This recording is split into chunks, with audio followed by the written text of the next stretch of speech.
खैर बच्चों, 6th class के बच्चों रेडी हो जाइए। आज हम आपको सबक नंबर 5 पढ़ाने जा रहे हैं और जो है ये है सफ़ा नंबर 23 पर। आप सबका उर्दू सफ़र में इस्तकबाल है। हम पढ़ने जा रहे हैं बहुत अच्छी सी नज़म जिसका नाम है सुबह की आमद। सुबह भी कह सकते हैं इसको। इसकी रीडिंग कर लेते हैं। बहुत ही अच्छी नज़म है ये। प्यारी प्यारी सुबह में हम प्यारी सी नज़म पढ़ने जा रहे हैं। खबर दिन के आने की मैं ला रही हूँ, उजाला ज़माने में फैला रही हूँ। बहार अपनी मशरिक़ से दिखला रही हूँ, पुकारे गले साफ चिल्ला रही हूँ। उठो सोने वालों के मैं आ रही हूँ। अज़ां पर अज़ां मुर्ग देने लगा है, खुशी से हर एक जानवर बोलता है। दरख्तों के ऊपर अजब चहचहा है, सुहाना है वक्त और ठंडी हवा है। उठो सोने वालों के मैं आ रही हूँ। ये चिड़ियाँ जो पेड़ों पे हैं गुल मचाती, इधर से उधर उड़ के हैं आती जाती। दुमों को हिलाती परों को फुलाती, मेरी आमद आमद के हैं गीत गाती। उठो सोने वालों कि मैं आ रही हूँ। हुई मुझसे रौनक पहाड़ और बन में, हर एक मुल्क में देश में और वतन में। खिलाती हुई फूल आई चमन में, बुझाती चली शमा को अंजुमन में। उठो सोने वालों कि मैं आ रही हूँ। पुजारी को मंदिर के मैंने जगाया, मुअज्जिन को मस्जिद के मैंने उठाया। भटकते मुसाफिर को रास्ता बताया, अंधेरा घटाया उजाला बढ़ाया। उठो सोने वालों कि मैं आ रही हूँ। लो होशियार हो जाओ और आँख खोलो, न लो करवटे और न बिस्तर टटोलो। खुदा को करो याद और मुँह से बोलो, बस अब खैर से उठ के मुँह हाथ धो लो। उठो सोने वालों कि मैं आ रही हूँ। बड़ी धूम से आई मेरी सवारी, जहाँ में हुआ अब मेरा हुक्म जारी। सितारे छुपे रात अंधेरी सिधारी, दिखाई दिए बाग और खेत क्यारी। उठो सोने वालों कि मैं आ रही हूँ। मोहम्मद इस्माइल मेरठी। ये नज़म आपको समझ आ गई होगी। इसमें कोई मुश्किल चीज़ें नहीं हैं, लेकिन फिर भी हम आपको एक एक लाइन में समझा देते हैं। ये सुबह जो है कह रही है कि मैं मतलब आ रही हूँ और ज़माने में जो अंधेरा छाया हुआ था उसे ख़त्म करके उजाला लेकर आ रही हूँ। और ये तो आपको पता ही है कि सूरज कहाँ से निकलता है। सूरज निकलता है ना मशरिक़ से। तो ये ही लिखा हुआ है कि बाहर अपनी मशरिक़ से दिखला रही हूँ। इसका मतलब ये है कि सूरज निकल रहा है मशरिक़ से और जो है वो इतना सारी जगह पर उसकी रोशनी फैल रही है। ये जो है पुकारे गले साफ चिल्ला रही हूँ का मतलब ये है कि सब जगह उसकी किरणें फैल रही हैं, रोशनी फैल रही है। और वो सबसे कह रही है कि जो सोए हुए हैं वो उठ जाएं, बेदार हो जाएं। और दूसरा जो ये बंद है इसका मतलब ये है कि सुबह के आने से सारे परिंदे जो हैं वो बहुत खुश नज़र आ रहे हैं, मुर्ग अजान दे रहे हैं। और भी जानवरों की जैसे आवाज़ें आने लगती हैं, कहीं से मुर्गी की, कहीं से बकरी के बच्चे की। सुबह जो है वो तवज्जो दिला रही है कि हमारे आसपास जो है चरिंद परिंद सब उठ गए हैं, सबकी आवाज़ें आ रही हैं। और मुर्ग जो है अजान दे रहा है और छोटे मोटे जानवरों की आवाज़ें जैसे आने लगती हैं आसपास से। इसी तरह दरख्तों के ऊपर चिड़ियाँ चहचहा रही हैं, बहुत ठंडी हवा चल रही है। तो बहुत ही खूबसूरत समा है। तो जो है सभी उठ चुके हैं, तो तुम भी उठ जाओ और बेदार हो जाओ। इसके बाद तीसरे बंद में शायर कहते हैं कि चिड़ियाँ जो हैं वो सुबह होते ही बहुत गुल मचाने लगती हैं, शोर मचाने लगती हैं, इधर उधर आती जाती हैं और दुमों को हिलाती हैं, परों को फुलाती हैं। बहुत ही ज़्यादा मतलब एक्टिवनेस से बहुत खुशी जाहिर करते हुए इधर उधर गीत गाती फिर रही होती हैं कि सुबह का जिक्र कर रही होती हैं। और जब ये सब कुछ हो रहा है, सब उठ गए हैं, तो आप लोग भी उठ जाइए, बेदार हो जाइए। उसके बाद अगले बंद में शायर कहते हैं कि जब सूरज निकलता है तो हर जगह रौनक और चहल पहल शुरू हो जाती है, पहाड़ों में, जंगल में। और जैसे पूरा मुल्क वतन जो है एक बहुत अच्छी उसकी तरफ आ जाता है, ज़िंदगी की लहर दौड़ जाती है सब में। और फूल खिलने लगते हैं बागों में। जब सुबह आती है तो कुछ फूल जो है रात में सब ऐसा सन्नाटा सा हो जाता है, परिंदे और पौधे सब सो जाते हैं। और जब सूरज निकलता है तो सब में ज़िंदगी दौड़ जाती है। और जो रात में जैसे हम रोशनियाँ जलाते हैं, मोमबत्ती या लैंप वगैरह, वो सब के सब बुझ जाते हैं। अगले उसमें फिर यही है कि उठो सोने वालों कि मैं आ रही हूँ। मतलब सुबह सबसे कह रही है कि अब बहुत हो गया, अब आप उठ जाओ। और सुबह सुबह जितने भी अच्छे लोग होते हैं, चाहे मंदिर के पुजारी हों, मस्जिद के मौज़िन हों, वो सुबह जल्दी बेदार होते हैं। और रास्ते में जो लोग सफ़र में होते हैं, रात का टाइम होता है तो उनको मुश्किल होती है, वो रास्ता भटक जाते हैं। और जब रोशनी होती है, रास्ते नज़र आने लगते हैं, तो उनका भी सफ़र आसान हो जाता है। और सुबह होने से अंधेरा कम हो जाता है, हर जगह उजाला उजाला फैल जाता है। आगे यही है कि उठो सोने वालों के मैं आ रही हूँ। अब उठ जाओ, सुबह हो गई है, बहुत हो चुका। इसके बाद जो है खबरदार हो जाओ और अपनी आंखें खोलो। और करवटें बदलने से वक्त ज़ाया होता है, ये सब बातें अच्छी नहीं हैं। बिस्तर मत टटोलो, उठ जाओ फ़ौरन। सबसे पहले सुबह सुबह उठ के अल्लाह को याद करो कि अल्लाह ताला ने हमें सही सालिम उठाया, हमें सेहत दी है, हमें एक नया अच्छा दिन दिया है जिसमें हम अपना कुछ अच्छा काम कर सकें, भाग दौड़ कर सकें। और अल्लाह ताला का ज़िक्र करो, अल्लाह ताला ने जो हमें बोलने की सलाहियत दी है उसको इस्तेमाल करो। और बस अब उठ जाओ, बहुत हो गया, अब मुँह हाथ धो, इससे आपकी सुस्ती दूर हो जाएगी। लास्ट में है ये कि सूरज जब निकलता है तो एक अलग सी रौनक सी और बहुत अच्छा सा लगता है, एक शान से निकलता है वो।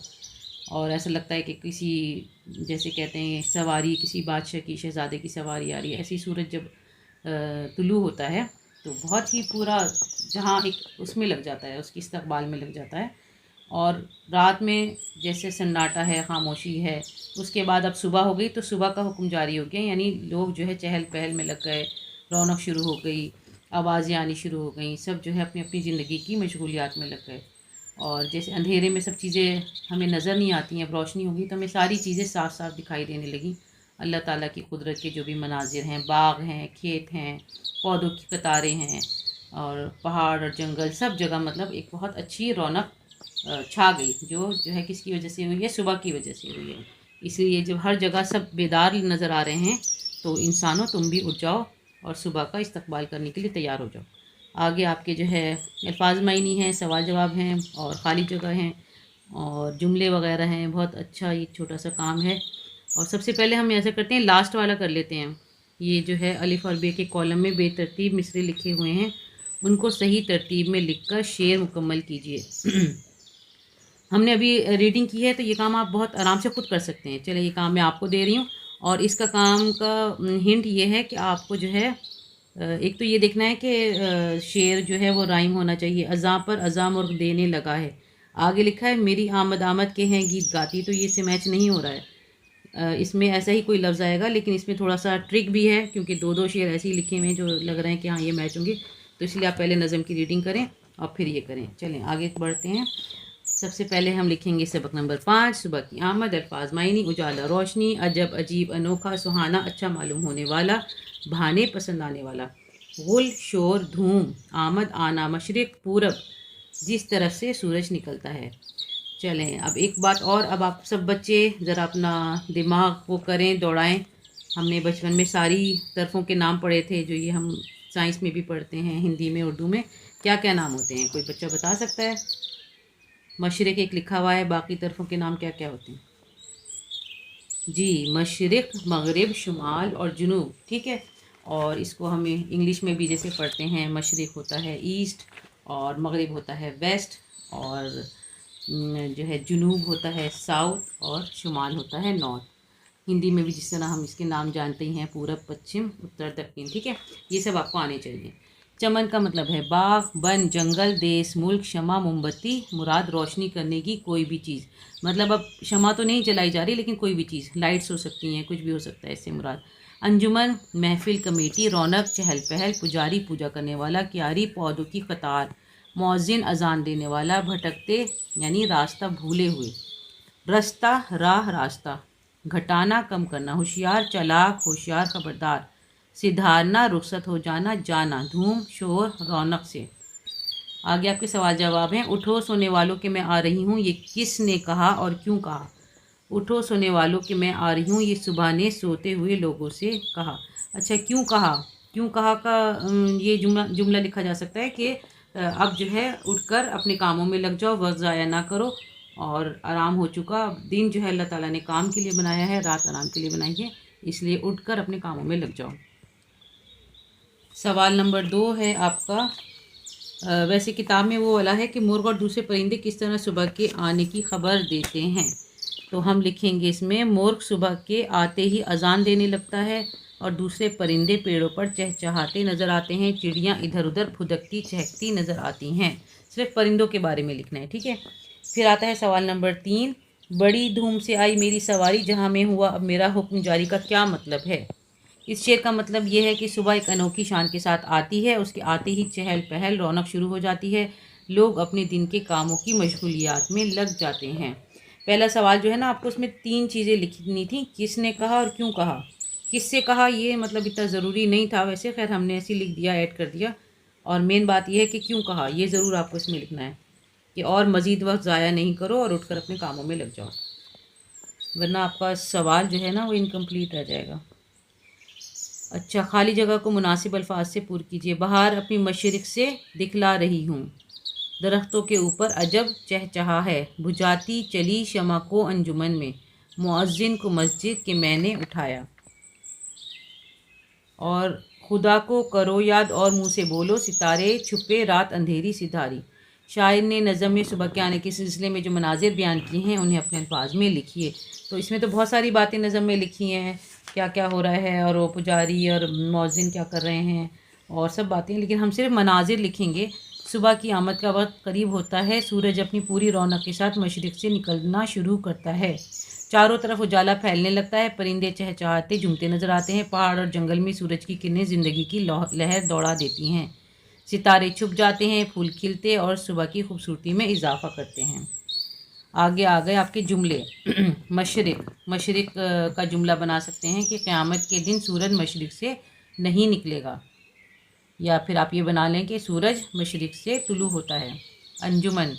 अंजुमन का मतलब होता है महफ़िल। एक तो आप ये जुमला बना सकते हैं कि हमारे स्कूल में नादार तलबा की भलाई के लिए एक अंजुमन है, या फिर ये शेर लिख सकते हैं, बहुत मशहूर शेर है, दुनिया की महफ़िलों से उकता गया हूँ यारब, क्या लुत्फ़ अंजुमन का जब दिल ही बुझ गया हो।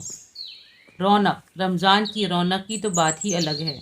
चमन का मतलब है गार्डन, बाग। बहार के आने से चमन फूलों से भर जाते हैं। मौज़िन, जब मौज़िन अजान दें तो खामोश होकर सुनना चाहिए। आगे आपका ये लिखा हुआ था कि इसमें लिखा हुआ है कि इन लफ्ज़ों को पढ़िए, चिड़िया और सितारे। किताब में लिखा हुआ है चिड़िया सितारे, ये लफ्ज़ जमा हैं, इनके वाहिद चिड़िया और सितारा हैं। इस नज़म में जो लफ्ज़ जमा है उनके वाहिद लिखिए। ये सवाल नंबर 4 मैं आपको बता रही हूँ। तो किताब में से इन्होंने 2 लफ्ज़ दिए थे, चिड़िया और सितारे, और उन्होंने कहा है और ढूंढ कर लिखे हैं। तो हमने ढूंढे हैं दरख्त, करवटे करवट, सितारे सितारा, दुमो दुम, पेड़ों पेड़। ये तो खैर थोड़े से हैं क्योंकि 2 तो पहले ही बताए जा चुके थे, लेकिन मेरे लिहाज से तो अगर आप वाहिद निकाल के उसकी जमा बनाए ना तो वो और भी अच्छा होगा। जैसे यहाँ पर आएगा, वक्त है तो उसका औकात बना सकते हैं, ख़बर है तो अखबार बना सकते हैं। इसी तरह मतलब वाहिद वाले अल्फाज हमें बहुत ज़्यादा मिल जाएंगे जमा के मुकाबले में। इसी तरह हम बहुत सारे कर सकते हैं, रास्ता का रास्ते हो सकता है, शमा का शमे हो सकता है, और जैसे बाग है, बाग का बागात हो सकता है। ठीक है, छोटा सा काम भी बहुत इंटरेस्टिंग होता है, हम खुद कर सकते हैं। अच्छा, दर्ज झैल अल्फाज की ज़िद लिखिए। खुशी, गम, उजाला, अंधेरा, मशरिक़, मगरिब, आमद, आमदो रफ्त। हाँ, रफ्त होता है ये रफ्त। ये दाल नहीं लगेगा इसमें, दाल जो है इसको काट दीजिए। आमद और रफ्त होता है, आमद और रफ्त मतलब आना और जाना। तो आमद का अपोजिट होगा, इसको हम दाल को काट देंगे। ठीक है, आमद का रफ्त। और आगे है होशियार, बेहिस, मुसाफिर का मुकीम। और आपका एक होमवर्क तो ये है कि आपको वो करने हैं, मैचिंग करनी है जो मैंने आपको पहले बताई है, और दूसरा ये है कि जो मैंने आपको तरफ़ों के नाम बताए हैं वो जो है आपको लिखने हैं, डायरेक्शंस जिसको हम कहते हैं। आपको दोबारा बता रही हूँ मैं, मशरिक़, मगरिब, शुमाल, जुनूब, ये आप याद भी कर लें और किसी कॉपी पर लिख लें तो बहुत अच्छा रहेगा। आपको ज़िंदगी भर जो है याद रहेंगे और आपके काम आएंगे। ठीक है, और उसके बाद अगला सबक देखने के लिए उर्दू सफ़र के साथ रहिए। अल्लाह हाफिज़। अरे अरे जाइए नहीं, सबसे पहले उर्दू सफ़र को लाइक शेयर सब्सक्राइब तो कीजिए।